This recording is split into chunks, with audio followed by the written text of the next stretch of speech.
My name is Sarah Bennett, and I live in Portland, Oregon. Life in this city is colorful and full of little surprises. Coffee shops tucked into quiet corners, bridges stretching across the Willamette River, and streets that seem alive with music and art. For the most part, my days are predictable. I wake up early, walk to my job at a local design studio, and spend hours working on layouts and colors that make up other people's dreams. But a few months ago, something small and seemingly ordinary happened that shifted everything I thought I knew about kindness, connection, and how deeply one act can change a life. It all began one rainy Thursday morning.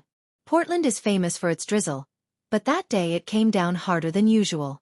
I had forgotten my umbrella, so by the time I reached the corner near my office, I was soaked. My hair clung to my face, my shoes squeaked with every step, and I felt miserable. That's when a man I didn't know, at least not then, offered his umbrella. His name was Daniel Brooks.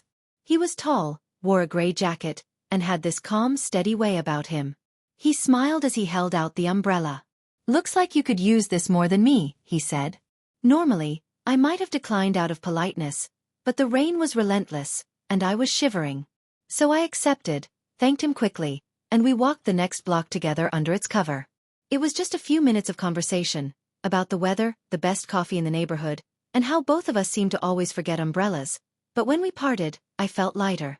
It was, in my mind, just a little kindness. Nothing more. But I carried that moment with me all day. The next morning, to my surprise, I saw him again at the same corner. He was on his way to a small bookstore where he worked part-time, and since my office was nearby, our paths overlapped. Soon it became routine. We would bump into each other, share a few words, and go on with our days. At first it was casual.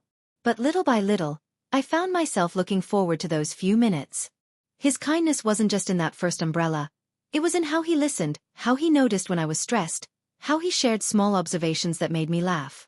One afternoon, after a particularly hard day at work, I found myself wandering into his bookstore.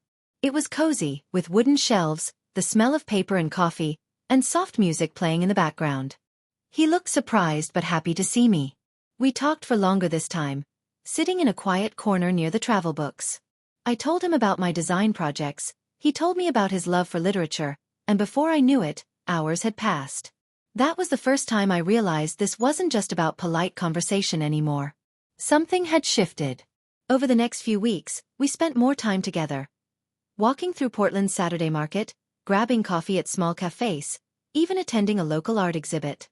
Daniel had this way of making ordinary moments feel meaningful. He wasn't loud or flashy. He was steady, thoughtful, and genuine. I remember one particular evening when the city was covered in mist. We walked along the waterfront, the lights of the bridges reflecting off the water. I was telling him about a project that wasn't going the way I hoped, and I admitted I felt like maybe I wasn't good enough at my job. He listened carefully, then said, "Sarah, you don't see how much you bring to people. You notice details others miss. That's not something everyone has." It was such a simple thing to say, but it reached me deeply. His words made me see myself differently. Another time, I noticed he stayed late at the bookstore to help a young student find resources for a school project. He didn't have to, but he did anyway, patiently explaining and encouraging. Watching him, I realized his kindness wasn't just something he offered to me. It was part of who he was. The more I saw it, the more I admired him. One Saturday, he suggested a short trip outside the city. We drove about an hour to the Columbia River Gorge, where waterfalls tumbled down mossy cliffs and trails wound through forests. The air was fresh, and the sound of rushing water was almost musical. We hiked, laughed, and shared stories from our pasts. At the base of Multnomah Falls, I stood quietly, watching the water cascade down, and I felt something shift inside me again. Life suddenly seemed bigger, brighter, more full of possibility. It wasn't just the scenery. It was the way he made me notice beauty I might have walked past before. That night, as we drove back to Portland, I realized how much his presence had changed my life. I had been moving through my days in routines, almost like sleepwalking, but his kindness had opened something new. It made me want to be kinder myself, not just to him but to others. I started noticing opportunities to help people, small chances to brighten someone's day, and I realized how powerful even a little kindness could be. Eventually, I told him that.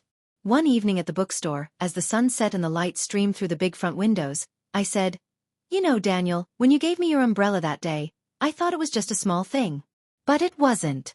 It changed the way I see people. The way I see myself.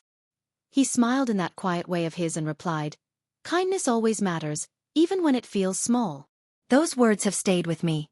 Now, months later, when I think about how everything shifted from one rainy day on a Portland street, I'm grateful. I believed it was only a little kindness, but it became so much more. It became a reminder that our lives are shaped not just by big events, but by the small gentle acts that ripple outward, changing us in ways we never expect.